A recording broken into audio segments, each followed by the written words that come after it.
माँ सिर्फ देना जानती हैं। मम्मी, आपका ये कुकिंग वाला शौक हमें बहुत महंगा पड़ रहा है। घर में सब कुक के हाथ का बना खाना खाते हैं, फिर भी आप अलग से खाना फेंकने के लिए क्यों बनाती हो? पता भी है कि इस तरह कितना पैसा खर्च होता है। अरे पर बहू, मैं तो सब रोहित के पसंद का खाना बनाती हूँ। मम्मी, वो सब मुझे बचपन में पसंद था।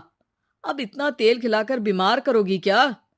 वैसे भी मैं पूरा समय कभी क्लाइंट तो कभी बॉस के साथ मीटिंग में रहता हूँ।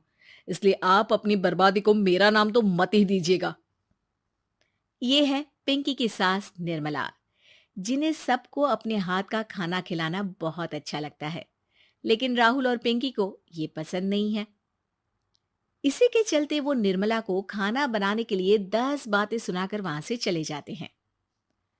मेरे मन में तो सिर्फ अपने बच्चों के लिए प्यार है, पर शायद अब उन्हें मेरी जरूरत नहीं है।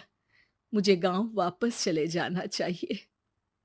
जहां एक तरफ निर्मला दोबारा गांव जाने के बारे में सोच रही होती है, वहीं उसका पोता परम अपनी दादी के शौक को प्रोफेशन में बदलने का आइडिया सोच रहा होता है। अगली सुबह निर्मला गांव वापस जाने के लिए कपड़े पैक कर ही रही होती है कि परम फोन लेकर दादी के पास पहुंचता है। दादी, आप कहीं नहीं जाओगी? अरे नहीं बेटा, मेरा गांव चले जाना ही ठीक रहेगा। इससे तुम्हारे मम्मी पापा की सारी दिक्कतें भी खत्म हो जाएगी। दादी, वो तो ना आपके आने से पहले कम थी और ना ही आपके जाने से खत्म होगी। उन्हें हमेशा पैसों की टेंशन में ही रहना है। मेरे पास आपको यहाँ रोकने का आइडिया है। आइडिया? मतलब मैं कुछ समझी नहीं। इस पर परम अपनी दादी को YouTube खोलकर उसके बारे में सब कुछ बताता है, जिसे सुन दादी कंफ्यूज हो जाती है। अरे बच्चे, तूने इस बुढ़िया के बारे में इतना सोचा, वही बहुत बड़ी बात है। देख, मुझे ये सब समझ में नहीं आता। तू मुझे जाने दे बेटा। अरे दादी, इसमें कुछ मुश्किल नहीं है। मैं हूं ना हेल्प के लिए। आप बस खाना बनाओ, और पता है, YouTube की मदद से आप अपनी स्पेशल रेसिपी लोगों को सिखा भी सकती हो। अच्छा, ऐसा भी हो सकता है? मतलब बस घर बैठे मैं दूसरे लोगों को सिखा दूंगी? सिर्फ कुछ लोगों को नहीं, पूरी दुनिया को सिखा सकती हो, और उसके लिए आपको सिखाने के पैसे भी मिलेंगे दादी। इस पर बहुत देर तक दादी को YouTube के बारे में समझाकर आखिर में परम उन्हें कन्विंस कर ही लेता है, जिसके बाद वो गांव जाने का प्लान कैंसिल कर YouTube चैनल शुरू कर देती हैं। हमने ये शुरू तो कर दिया, पर इससे कहीं रोहित और पिंकी को दिक्कत ना हो बेटा।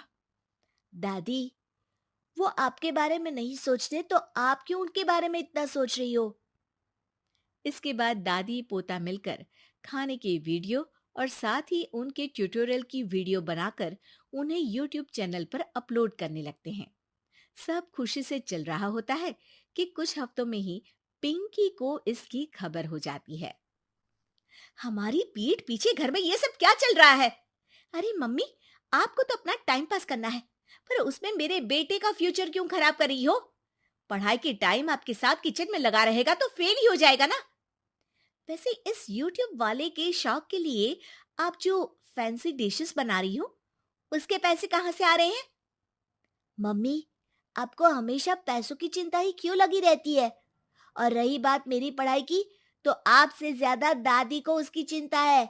इसीलिए मेरी पढ़ाई के बाद ही वो ये काम करती है। परम, अपनी मम्मी से बात करने का ये कौन सा तरीका है?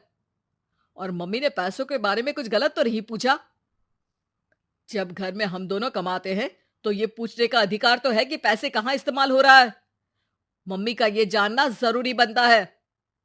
पापा, आप अपनी मम्मी से कैसे बात करते हो, ये तो मैं देख ही रहा हूँ। तो आपके मुंह से ये बातें तो अच्छी नहीं लगती। और रही बात पैसों की, तो आप दोनों हर समय मुझसे दूर रहने की कंपेंसेशन में जो पॉकेट मनी देते हो ना, हम उसी से ये सब कर रहे हैं।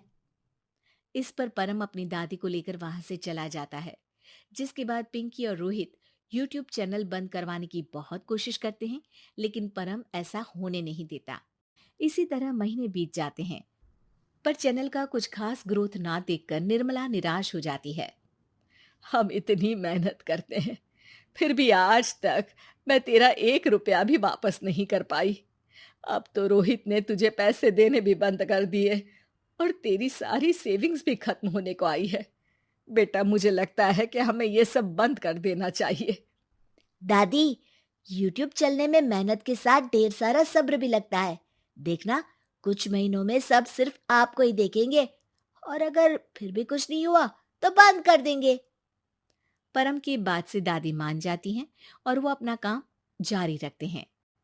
अगले ही महीने पूरी दुनिया में लॉकडाउन लग जाता है, जिसमें सब घर में तो बंद हो जाते हैं, लेकिन साथ ही पिंकी की जॉब चली जाती है और रोहित के ऑफिस में भी ज्यादा अच्छे हाल नहीं होते।